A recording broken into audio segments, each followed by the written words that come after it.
Livro do profeta Ezequiel, capítulo 47, está dizendo assim: depois disso, me fez voltar à entrada do templo, e eu vi umas águas por debaixo do limiar do templo, para o oriente, pois a frente do templo olhava para o oriente, e as águas vinham debaixo do lado direito do templo ao sul do altar. Ele me levou pela porta do norte e me fez dar uma volta por fora até a porta exterior, que olha para o oriente, que é o lado leste, e corriam as águas ao lado direito. Saiu aquele homem para o oriente, tendo na mão um cordel de medir. Mediu 1000 côvados e fez passar pelas águas que me davam pelos artelhos. Mediu mais 1000 e me fez passar pelas águas que me davam pelos joelhos. Mediu mais 1000 e me fez passar por águas que me davam pelos lombos. Mediu mais 1000 e era um rio que eu não podia atravessar, porque as águas eram profundas, águas que se deviam passar a nado, rio pelo qual não se podia passar. Aleluia. Ele me perguntou: viste, filho do homem? Então me levou e me tornou a trazer à margem do rio. Ao chegar lá, vi que na margem do rio havia grande abundância de árvores, e de um e de outro lado. Ele me disse: estas águas saem para a região oriental e descem a Arabá, onde está o mar. Quando entram no mar, as águas se tornam saudáveis. 9. Enxames de criaturas viventes viverão onde quer que o rio passar. Haverá grande número de peixes, porque estas águas lá chegam e tornam saudável a água salgada, de modo que onde quer que o rio passar, tudo viverá. Repita comigo, levanta a sua mão para o céu, levanta a sua mão direita para o céu. Aonde estas águas do rio de Deus passar, viverá. Vira para alguém que está do seu lado e põe a tua mão assim no ombro, aonde você quiser na vida dessa pessoa que está do seu lado, e diga assim: nesta noite, as águas de Deus vão trazer vida dentro de você. Pergunta para ele, fazendo uma pergunta ousada de profeta, de profetisa: você crê? Pergunta de novo: você crê? Pergunta a terceira vez: você crê? E quem crê, diga amém nesta noite. Aleluia. Pode tomar o teu assento, por favor. Oh, louvado seja o nome maravilhoso de Jesus. Estamos muito felizes porque Deus está neste lugar. Vocês estão sentindo a presença de Deus aqui. Águas. Como é importante a água. Como é importante a água. 97% da superfície da terra são águas. 1% desses 97% das águas são águas doces. 2% desses 97% são águas que estão nas geleiras. 1% das águas, dos 97%, são águas onde estão as nascentes dos rios e onde estão as lagoas. E há uma grande preocupação dos seres humanos. Eu já vi muitas e muitas notícias, pessoas dizendo que se o ser humano não se preocupar com a água, em menos de 50 anos, nesta atualidade que nós estamos vivendo, nós não teremos água doce potável para nós consumirmos. Já imaginou o que isso significa para nós, em uma população que já ultrapassa os 7 bilhões de seres humanos na face dessa terra? Se a água doce, que a composição do ser humano é de mais de 70% de água no seu corpo, se ele não tiver a água para nutrir o seu corpo, para hidratar o seu corpo, o que será de nós? Nós podemos ficar aproximadamente 30 dias sem comer, mas água, ela é imprescindível para o nosso corpo. E quando nós estamos vindo aqui para o livro do profeta Ezequiel, que é um profeta que estava antes do chamado cativeiro babilônico, e é um profeta que viveu dentro do cativeiro babilônico. Para você que não sabe, cativeiro babilônico foi os caldeus, que é a Babilônia, pelos reis que passaram reinando neste lugar, vieram do norte e desceram até a terra de Israel, e por causa, a começar do rei de Israel, de todos aqueles que estavam praticando as mesmas coisas, mas quando nós lemos 1º e 2 de Reis, 1º e 2 de Crônicas, os reis bons e os reis ruins, os reis que vêm, que são os 3 primeiros reis de Israel, que é Saul, que é Davi e Salomão, e depois há o desmembramento, o reino do norte e o reino do sul. E no reino do norte e reino do sul existia um reino no norte e outro no sul. Alguns do norte fizeram coisas boas, alguns do sul fizeram coisas boas, mas a maioria deles fizeram o que era mal aos olhos do Senhor. Por causa de chegar à suficiência, como o copo que o meu amado me mostrou aqui antes, que estava para o pregador, quase no topo dele, quase para transbordar. E é isso que aconteceu, relacionado à justiça de Deus, à santidade, aquilo que Deus é. Quando uma nação, quando um povo, quando uma pessoa, uma família chega no limite de fazer coisas erradas concernentes à santidade, à justiça e à soberania de Deus, Deus ele entra, não agora mais com misericórdia. Deus agora vem com a sua justiça, e ele vem com a justiça para levar o seu povo a reconhecer quem ele é e qual é o tratamento que ele tem para os seus filhos. E o texto vai nos mostrar em todo o livro, dos 48 capítulos do livro do profeta Ezequiel, o tratamento de Deus.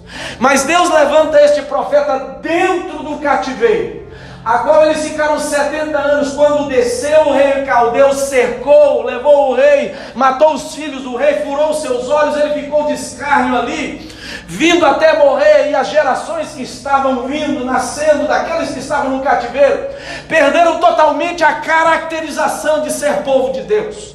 Quando se reuniam ali nas chamadas sinagogas locais, dentro do cativeiro, eles liam a Torá em hebraico, mas eles não falavam mais por causa das novas gerações e do enculturamento da Babilônia no coração deles. E eles começaram a falar e aprenderam o aramaico. E ali eles, aprendendo a cultura daquele lugar, Deus foi trabalhando. Deus foi usando profetas para que esse povo abrisse os seus olhos, não humanos, mas seus olhos espirituais. E você vai perceber que o livro do profeta chamado Ezequiel são um livro de grandes visões sobrenaturais das coisas do Senhor. Deus agora leva ele, diz que aqui é um homem, é clara a personificação de Deus, o leva no templo. O templo é algo muito importante. Sabemos muito bem, igual eu estava lendo outro dia, e pela misericórdia daqui uns dias eu quero preparar, onde Deus me dera esta oportunidade, esse privilégio de ministrar sobre o livro de Esdras. Eu estava lendo nos comentários, lendo no livro de Esdras, que quando o profeta Ageu, que é um contemporâneo de Esdras, que sai já no final do cativeiro, que dá a oportunidade de Ciro, o rei ímpio, que ele vai e toma, destrói o povo caldeu, e ele dá liberdade para o povo voltar. Olha que coisa interessante, o templo que Salomão teve condição de levantar era um templo suntuoso. Quem são as pedras que nós presenciamos hoje de mármore nessas construções da América? Apesar que aqui na América se colocam pedras caríssimas em muitas casas e mansões caras, em muitos edifícios caros. Mas quem são essas pedras? Quem é o ouro que temos hoje em dia? Quem é a prata? Quem é o cobre? Quem são as madeiras para se comparar às madeiras de acácia, aos cedros, pelos quais foram levantados a suntuosa casa para o povo de Deus adorá-lo em espírito e em verdade? E quando foi destruído pelos caldeus o templo, e quando deu a permissão de Ciro, e depois veio Dario e veio Artaxerxes, primeiro Artaxerxes, segundo dando oportunidade para descer Neemias. Eles tinham no coração, cada um deles, que era Zorobabel, Jesua, que eram líderes, governantes do povo. Depois que veio Esdras para recuperar a lei no coração do povo, e por último Neemias para levantar os muros. E também nós presenciamos Jesua e também Zorobabel, que foram governantes para levantar o templo. Então Ageu profetizou.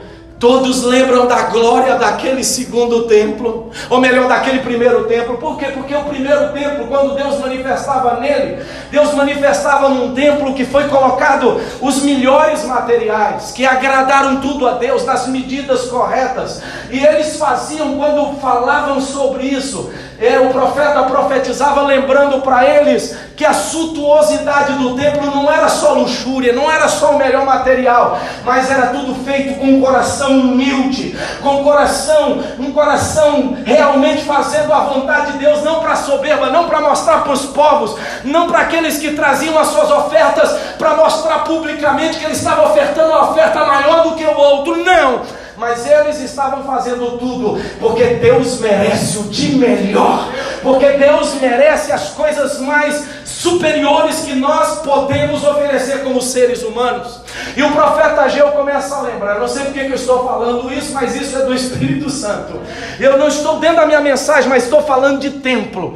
Mas a palavra do Senhor nos fala que Ele lembra. Vocês lembram da glória do primeiro templo? Vocês lembram como era o primeiro templo? Como que Deus se manifestava no primeiro templo? Este segundo templo não pode, não vai ser nem comparado. Por quê? Porque os materiais não eram nem a metade valiosos daquilo que seria construído agora do que foi o primeiro templo. Mas tem uma diferença, aleluia. A glória que vai manifestar, porque Deus está vendo o arrependimento do povo, a glória que vai se manifestar será glória muito maior do que a glória do primeiro templo. A glória do segundo templo será muito maior, será muito mais sublime do que a glória manifestada no primeiro templo, aleluia. E agora Deus dá uma visão a este homem chamado Ezequiel, a visão do templo do Senhor.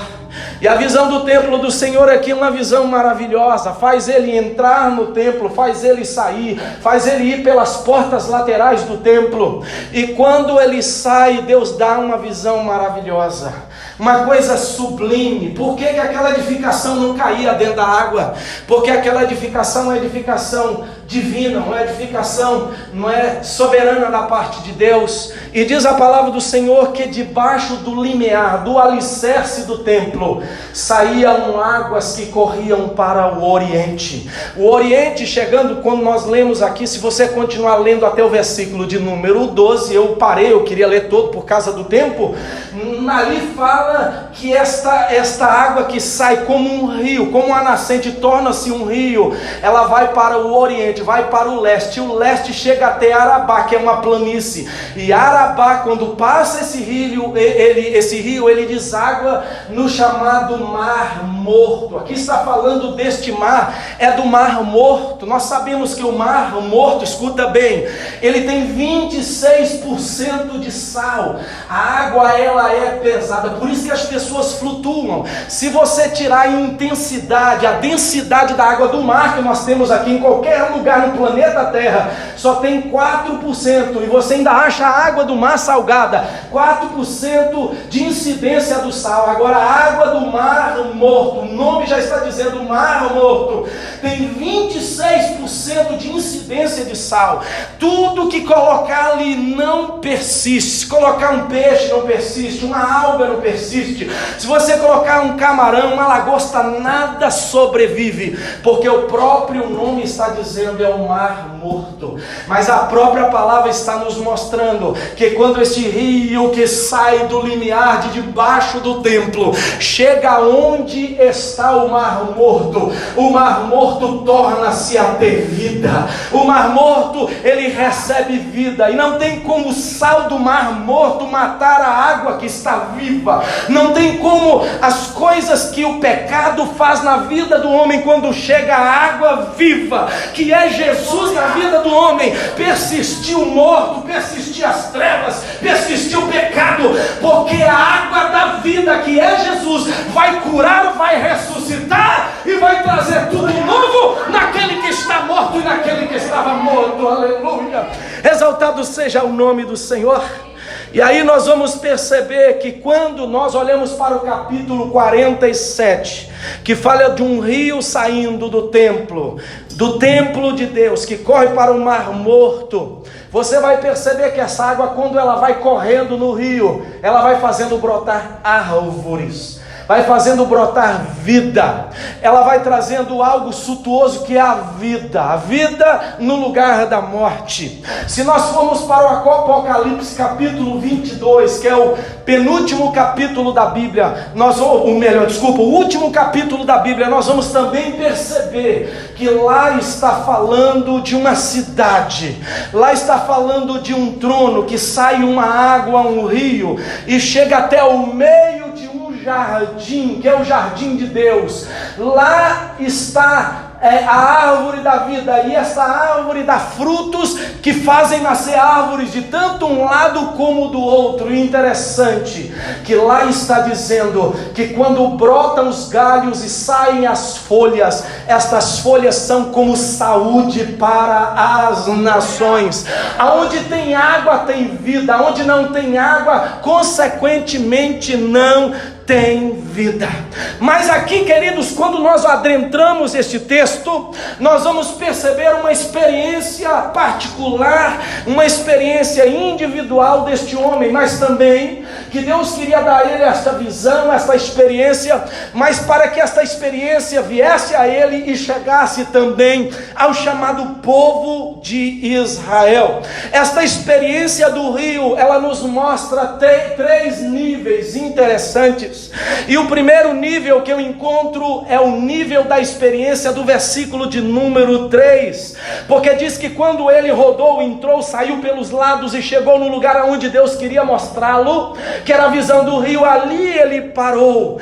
E Deus então, através da personificação do homem, versículo 3 diz assim: saiu aquele homem para o oriente, que é o lado leste, em direção ao Mar Morto, tendo na mão um cordel de medir.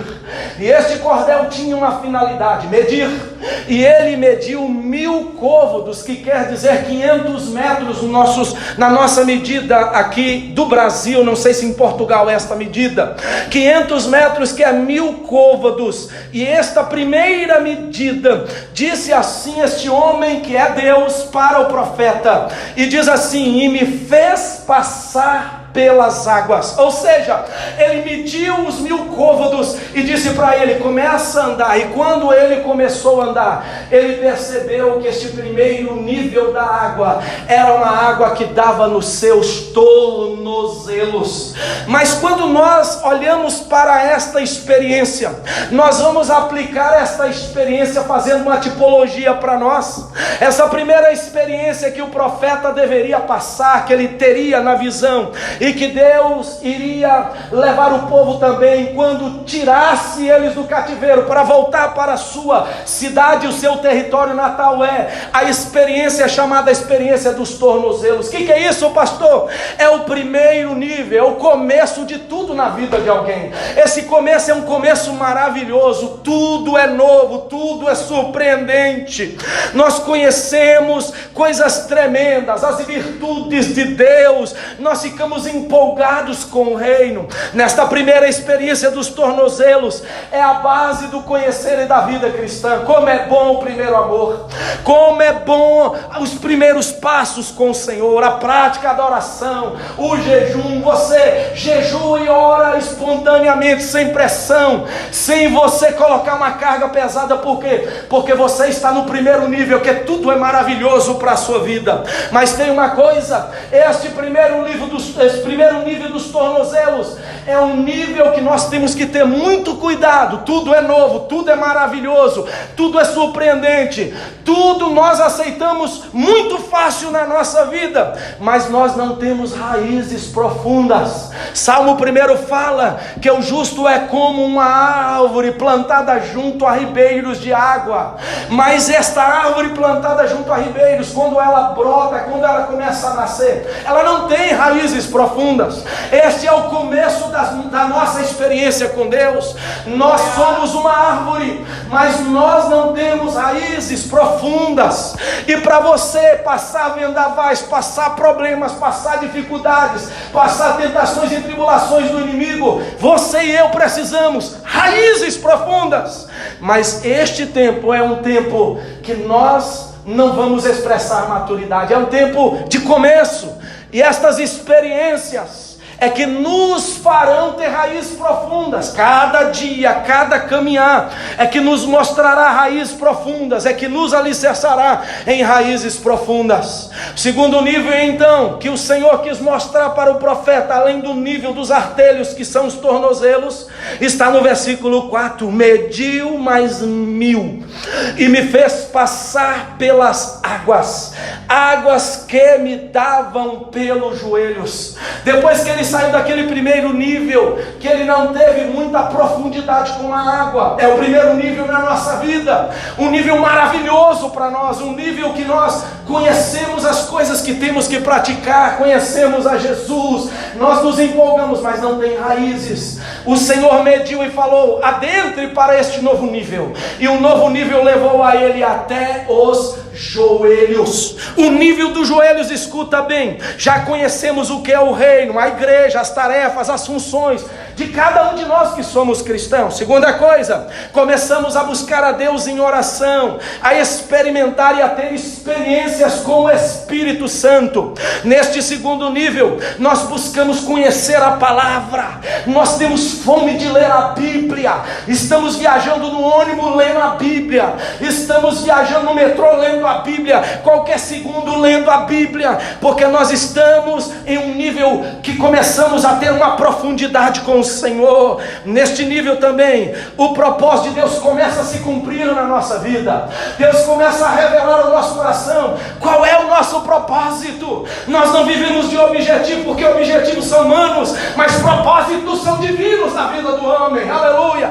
E aí nós começamos a compreender quais são os nossos propósitos, e os propósitos que Deus tem para nós, qual é o ministério que Deus tem na nossa vida, e os dons espirituais, começamos a buscá-lo, começamos a definir qual é a direção ministerial para a nossa vida cristã. Esse é chamado segundo nível. Escuta bem, eu te frisei, é nesta hora que nós, aleluia, a hora de toda concepção e alicerçamento, e esta concepção e alicerçamento vai contribuir para a nossa vida. É nessa hora que os nossos pés se fixam no Evangelho, que é as boas novas.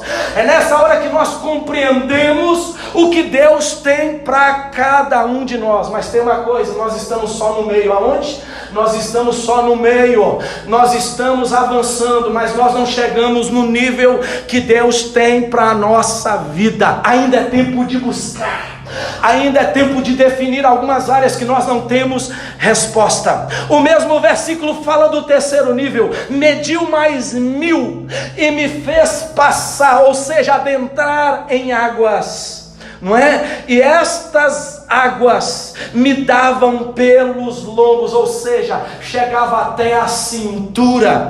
É neste nível, queridos e amados irmãos, o nível da cintura, que é o nível chamado nível da metade da nossa formação cristã. É o nível que você já tem concepções formadas, as heresias não te compram, as pessoas com desvio doutrinário não te compram, não te convence. Você está na metade da sua carreira cristã, e nada vai te tirar do propósito que Deus estabeleceu para a sua vida. É neste nível, escuta bem, quando chegamos até a cintura, quando nós já estamos, praticamente avançados mais no a chamada carreira cristã, que nós definimos o chamado de Deus para a nossa vida. Eu quero falar um pouquinho desse chamado de Deus. Esse chamado de Deus nos leva em muitas horas, quando nós definimos os nossos chamados, primeiro a nós sermos ministros, para auxiliar ministros. Em outras horas Deus coloca no nosso coração este chamado para nós tornarmos ministros,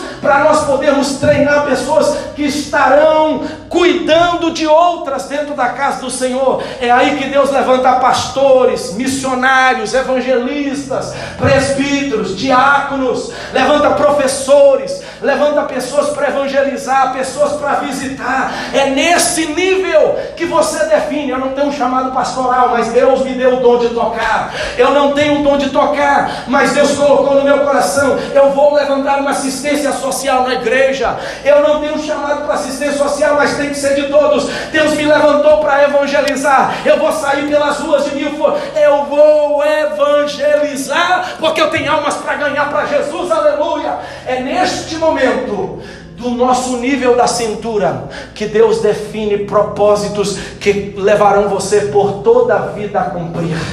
Aleluia. E aí, quando ele percebeu que estava na cintura, não terminou por aí, não parou por aí. O Senhor virou para ele, este homem virou para ele e disse assim: mediu mais 1000, e era um rio que eu não podia atravessar. Preste atenção neste versículo: mediu mais 1000, e era um rio que eu não podia atravessar, porque as águas eram profundas. Como que eram as águas, igreja? Repita comigo: as águas eram profundas. Eu vou continuar. Águas que se me deviam passar a nado, rio pelo qual não podia passar. Este nível se chama o nível das águas profundas. E preste atenção numa coisa: ele chegou até o terceiro nível. Primeiro nível, o nível dos artérios, que é no calcanhar. Segundo nível, o nível aqui dos joelhos. Terceiro nível, o nível dos lombos, que é da cintura. Quando chegou e ele achou que já estava em um nível que ele não precisava de ir mais lugar nenhum, Deus então mediu mais 1000, mas a revelação estava vindo. Olha, este novo nível, se você adentrar ele sem preparo, se você não se esforçar neste nível, eu quero dizer uma coisa para vocês: para ir no profundo de Deus tem que saber nadar. Para ir no profundo de Deus tem que ter sede de ver o que está lá no fundo. Para ir não é coisa de graça não, meu irmão. Está achando que é coisa de graça? Deus usa fulano, Deus usa um irmão, Deus usa o outro, Deus usa na palavra, Deus usa para revelar. Olha que tremendo: revela nome, revela isso, e você está achando que é coisa, é muito simples, é só orar. Não, meu irmão, existe um esforço de quem quer chegar no nível das águas profundas. Aqui está dizendo que estas águas eram profundas. Ele, para adentrar elas, ele deveria saber nadar. Irmão, existe um nível mais superior, e este nível existe um preparo muito mais profundo do que aqueles que estão vivendo no raso e não estão entendendo, estão se conformando, estão achando que está tudo muito bom, que está tudo muito maravilha. Mas não é no tornozelo que Deus quer que você pare, não é no joelho que Deus quer que você pare, não é na cintura. Deus quer que você se esforce, porque as coisas profundas de Deus, olha que revelação tremenda, as coisas profundas de Deus não vai ser revelado na sua totalidade para os seres humanos que estão aqui. As coisas mais profundas de Deus, que o olho ainda não viu, o ouvido não viu, que não desceu o coração, não vai ser revelado na totalidade, mas você pode querer aprender as coisas mais profundas de Deus, para que você adentre por este nível que Deus tem para revelar a sua vida. Qual é? O nível das águas profundas. Ele virou para o profeta e ele falou assim: olha, eu estou medindo e já estou te falando, essa água não atravessa andando, essa água não se atravessa de qualquer maneira, essa água não se atravessa com boia, essa água não se atravessa com barco, essa água tem que aprender a nadar, essa água tem que aprender coisas mais superiores do que andar. Andar todo mundo aprende quando nasce, mas nadar nos rios de Deus tem que aprender é com Deus. E nas profundezas das coisas de Deus exige tempo, exige dedicação, exige dependência. Porque que está mostrando que o rio não é um rio natural, é um rio de Deus. E no rio de Deus só quem entra é quem tem a senha, quem busca conhecer a intimidade do Senhor. E aí Deus revela, mostra e faz ele adentrar nadando as profundezas. Olha a pergunta que ele fez para o profeta. Ele me perguntou: viste, você está vendo? Você está vendo a dificuldade? Filho do homem, você está vendo como que é as águas profundas? Águas profundas não vão andando, águas profundas não vão de qualquer maneira, mas águas profundas vão a nado, a mergulho. Águas profundas se aprende comigo. Águas profundas é para aqueles que vão na profundeza da palavra. Águas profundas é aqueles que acham que o tempo que ele tem não é perdido com ele, mas é ganho no Senhor, e são águas profundas. Aleluia! Já que o profeta não sabia passar a nado, a mão de Deus tirou ele da terceira fase, do terceiro nível, e o trouxe novamente à margem, e começou a ele a mostrar o que estas águas que saíam do limiar do templo poderia e estavam fazendo quando chegavam lá no mar morto. Começou a mostrar para ele árvores que estavam nascendo, começou a mostrar para eles a prosperidade que estava vindo. Mas, meu irmão, eu quero parar com você nesta questão das águas profundas nesta noite. O que estas águas podem causar? As águas de Deus podem causar transformação. A transformação, aleluia, causada pelas águas profundas de Deus. Não se conforme com este mundo, não se conforme com a experiência do joelho, não se conforme com a experiência da cintura, não se conforme com a experiência do teu calcanhar. Deus tem para você o que você nunca conheceu. Sabe o que você talvez nunca conheceu, que talvez nós nunca conhecemos, que muitas pessoas que estão dentro da igreja nunca conheceram? São as águas profundas de Deus, são as águas profundas de Deus. Agora eu te pergunto, o profeta pôde ver o que estava dentro da água profunda?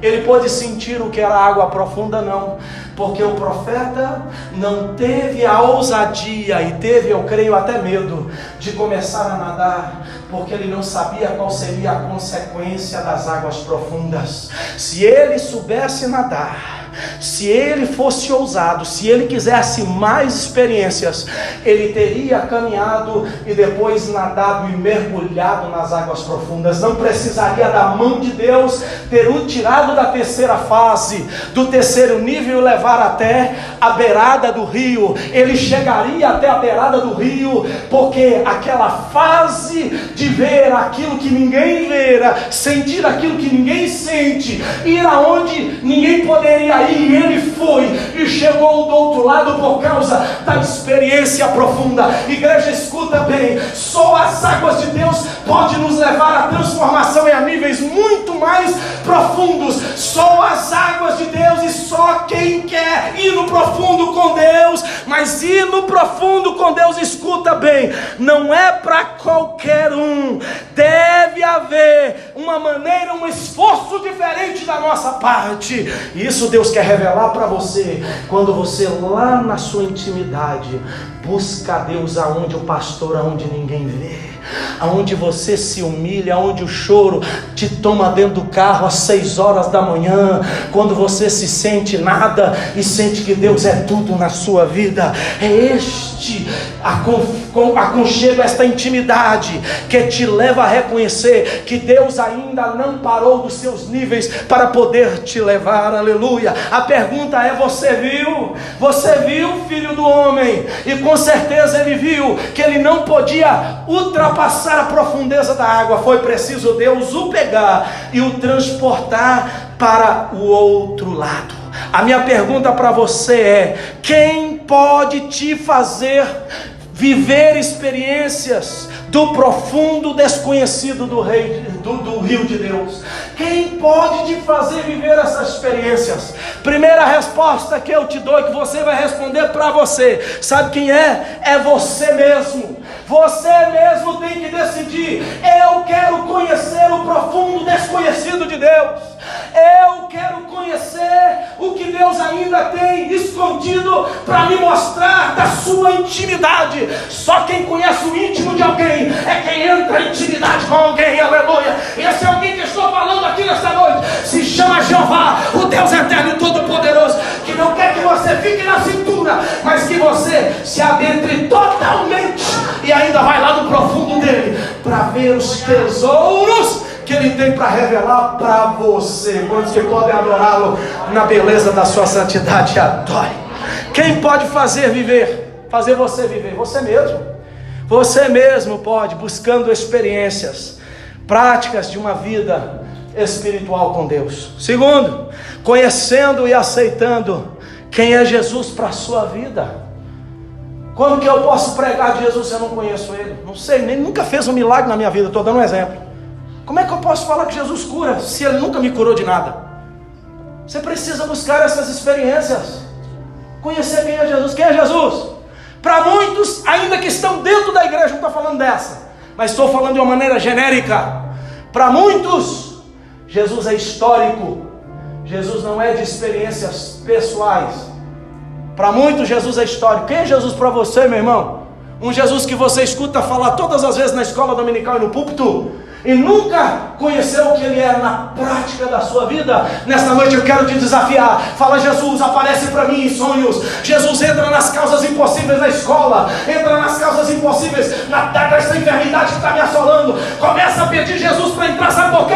Porque a sede de Jesus é se revelar para você, curar enfermidades, libertar o teu casamento, libertar a tua vida, fazer maravilhas, para que você possa entender as experiências profundas que Deus quer revelar para você na pessoa maravilhosa de Cristo Jesus. Aleluia. Se não, pelo contrário, você vai viver a vida toda aqui nesta terra conhecendo Jesus, do irmão que senta do seu lado na cadeira, do que senta na frente, do que senta atrás, na vida do pregador, na vida do missionário na África, na vida do dirigente do culto, na vida do que canta, na vida do que toca. Mas na sua vida Jesus será sempre histórico. Será uma história, não será de experiências. Se você quer conhecer o profundo de Deus, você precisa conhecer e aceitar Jesus como seu Salvador. Sabe por quê? Porque o próprio Jesus, Ele é a água viva. Essa água que o profeta está vendo, ela é Jesus. Daqui a pouco eu vou ler texto para você e vou te provar que a única fonte de água que pode matar a tua sede e sustentar é uma experiência, um encontro verdadeiro com Jesus. Terceira coisa, e eu termino aqui: tendo uma vida íntima com o Espírito Santo. Ele vai gerar dentro de você vida. Eu não quero nem perguntar para não constranger ninguém aqui na igreja. Quantos que já foram batizados com o Espírito Santo já falaram línguas? O que é isso, pastor? Que negócio é esse? Você falar inglês? Falar português? Falar hebraico? Russo? Alemão? Grego? É falar o dialeto lá do Haiti? O crioulo? Não. Estou falando em outra língua. Estou falando uma língua que não é chamado línguas espirituais. E só quem pode dar, você pode até tentar remedar, como tem muita gente remedando por aí, mas só quem pode dar é o Espírito Santo de Deus. Para nós vivermos experiências profundas, conhecer o desconhecido de Deus, viver o rio de Deus na nossa vida, nós precisamos ter uma vida íntima com o Espírito Santo. Só Ele pode gerar vida dentro de nós. Escuta agora os textos que eu vou falar para você rapidamente, porque o meu tempo já expirou. João capítulo 7, versículo 37 e 38. Pastor Santo gosta de pregar, tá bom? Aleluia. 7, 37 e 38 diz assim: Jesus pôs-se em pé e clamou: se alguém tem sede, venha a mim e beba. Venha a mim e beba. Jesus vai dar um copo de água? Não. Jesus está falando dele. Quem crê em mim, como diz a Escritura, do seu interior fluirão rios de água viva. Aleluia. Venha a mim, eu sou água, eu vou dar de mim para você beber. E quando você me beber, você vai ver a vida brotando dentro de você. Você vai ver a vida brotando dentro de você. Quando pode dar um glória aí, aleluia. Por isso que eu falei, quer conhecer o profundo do rio de Deus, o desconhecido? Se não aceitar Jesus, nunca vai tomar dessa água. Nunca. A mulher samaritana brigou com ele no capítulo 4. Tá que briga, onde tem essa água? Aonde tem essa água? E Jesus respondeu para ela: todo aquele, João 4, 13 e 14, todo aquele que beber desta água, ele falando com a mulher samaritana na beirada do poço: mulher, me dá de beber. Ela falou: Senhor, não posso tirar água, é profundo, eu sou uma mulher, não tem como te dar para beber, só quando eu tiro eu dou para os animais, não posso fazer nada, e eu não tenho condição de tirar água, não tem nada. E Jesus falou: todo aquele que desta água, não, todo aquele que beber desta água, a água está dentro aí desse poço, vai tornará a ter sede, mas aquele que beber da água que eu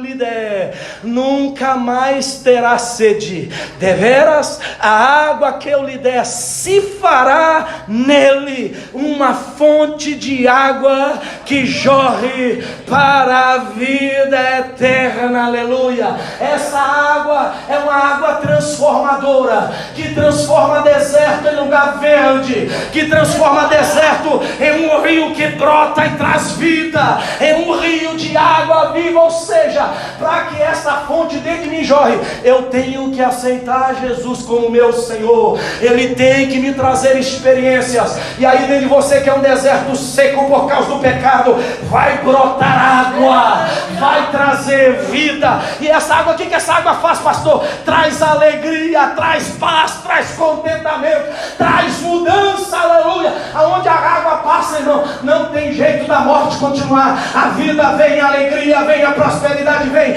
E é isso que Jesus, a fonte de água vida, faz em nós. Ele traz alegria e vida. Dá glória a Ele. Aleluia. No texto anterior que eu falei para vocês, que é João 7, versículo 37 e 38, Jesus falou, não é? Quem quiser tomar, venha a mim, e eu lhe darei, né? Desta água, rios de água viva fluirão no seu interior. Se você continuar lendo o texto, há um comentário de João, ele fala assim, não é? Ele dizia isso do Espírito Santo, que haveria de vir e se manifestar. Está ligando as coisas? Jesus está dizendo: olha, se vier a mim que tem sede, eu vou dar água. E se eu der água e ele beber, vão fluir dentro dele rios de água viva. Jesus está dizendo assim: olha, eu estou bem próximo para ir embora, mas quem vai vir, vai assumir o papel de uma fonte dentro desta pessoa. Aleluia, louvado seja Deus. 1 Coríntios, começa a terminar, diz assim, 3,16: não sabeis vós que sois santuário de Deus, e que o Espírito de Deus habita em vós. O capítulo 3, versículo 9 também desta primeira epístola está dizendo assim, Jesus, o apóstolo Paulo diz assim: vós sois lavoura de Deus e edifício de Deus. Então o apóstolo está dizendo assim: olha, vocês são templo, vocês são casa, e quem habita dentro dessa casa é o Espírito. Amém, irmão. Se eu fosse você, dava glória. Quem habita dentro dessa casa é o Espírito. Agora o Espírito não habita mais dentro do templo em Jerusalém. É isso que Jesus está querendo dizer. O Espírito Santo habita em vocês, porque Deus está fazendo vocês de casa. E se o Espírito fruto e Ele é a fonte. Não tem jeito daquele que me busca, que me aceita e que quer o Espírito ficar da mesma maneira. Começarão a ir nas coisas profundas, começarão a ver as coisas profundas, porque o meu Espírito vai gerar vida, vida, e vai transformar todo aquele que está sem vida. Aleluia! Exaltado seja o nome do Senhor. Aleluia! Glória a Deus. Deus tem para você águas profundas. Fica de pé, por favor. Glória a Deus.